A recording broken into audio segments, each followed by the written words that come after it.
Miss Matikela, welcome to my YouTube channel. So I want us in this video to talk about how exactly confessions get destroyed legally step by step, how defense also traps investigators into exposing fabrication, and also a timeline simulation of how this case would collapse day by day. Let's talk about it. Let's just break the confession. That's what we are going to talk about on this. Let me break it down for you. Break the confession is how the defense deals with it, Kesan. I'm not Team State, okay? And I'm not a journalist. If journalists can take sides, so that means me as an ordinary YouTuber, I can take sides too. I'm reporting the way I like, okay? Exactly how the confession gets destroyed in court step by step. Steps of color, attack the admissibility. First killer shot, Kesan. Attack the admissibility, and Umgomezulu, I think he has done an incredible job when it comes to that. But because Judge Ratawi has turned in Daba, but then again, where we are standing, I think we all agree with, okay, sharp, when's but you need to remove them now. You need to remove them now because nonsense, okay? Now, before the court even looks at the content, the defense asks, should this confession even exist in law? They challenge, was it voluntarily? Was there coercion, threats, assault, intimidation? Let me pause. Let me not say anything. Let me not say anything. I don't want to say the obvious that we all know. Let me let me move. Let me move.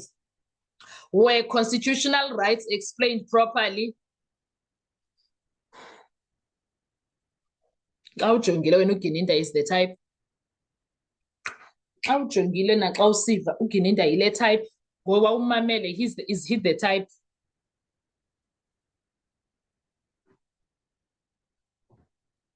Awujongile. Let me mind my business, okay? So if the answer is shaky, trial within a trial is triggered. We saw that happening, right? Trial within a trial.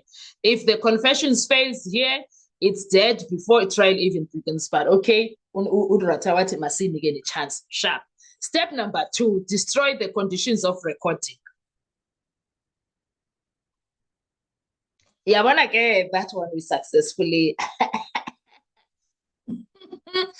Now the defense zooms in how the confession was obtained, who was present, was it recorded word for word, any gaps, edits, or missing pages, timestamp, inconsistencies, same officer involved in arrest and confession. This is where they expose this wasn't a clean process, it was engineered. Well, the defense did an incredible job when it comes to that. And Undanzi assisted a lot when it comes to that. And number one, assisted a lot when it comes to that. They were truthful. And be it Ujadrata accepted them at the time, confessions or not.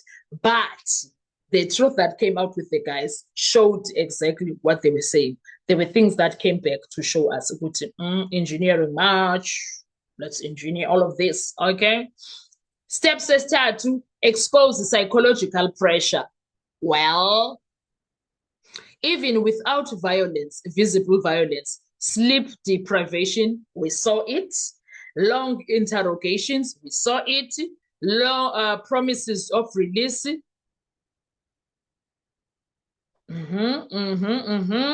Threats to family, we saw it because Abo Makosonke, Abo Spanba, people were threatened. The Undanzi speaks about people that were threatened also. Accused number 1 speak about his people that were beaten up, okay? Defense builds this narrative. This is not a confession, it's a compliance under pressure. Steps as seen collapse the content itself. Now comes the surgical strike. They compare the confession to objective evidence, phone data, bank records. They found nothing, no payments, no phone calls between the so-called mastermind and the accused. No, nothing there. Now, timeline inconsistencies, known facts of the crime scene, And then they find contradictions like wrong times, wrong locations, details that only police could have inserted. This is where the court starts thinking this was fed to him. Step number 5, that they go to prove contamination, the big explosion. Well, when it comes to contamination, even the big bosses of Amapolice has talked about it for a crime scene. It was contaminated, okay? This is the most dangerous point for the state. Defense shows accused was exposed to media or police info. Investigators already had a narrative. Yes. Confession mirrors what police believed, not what happened. Yes. Translation of this is that this confession is not original, it's manufactured, of course. Oh, yes, of course, that is the case. That is the case. Step number 6, trap the investigators. Even Gininda failed when he was trapped. Oh, Mngomezulu and Mnisi dealt with Gininda. Oh, they dealt with him. Now the defense flips the script. They cross-examine officers. Why is this detail wrong? Why is there no independent witness? Why were proper procedures ignored? Why are key officers missing from court? Officers start contradicting each other, forgetting details, giving the rehearsed answers. Credibility collapses in real time. We saw all of that. We saw it. It happened. Step number 7, break the chain of custody. Who handled the confession? Where was it stored? Any alterations? If the chain is broken, the document becomes legally unreliable. Step number 8, legal argument. Final nail, Kesana.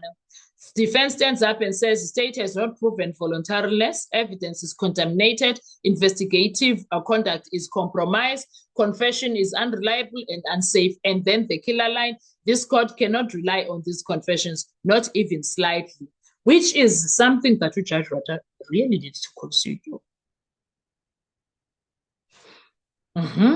Now, if successful, confession is excluded entirely or given zero evidential weight, and if the state relied heavily on it, the whole case starts to fall apart.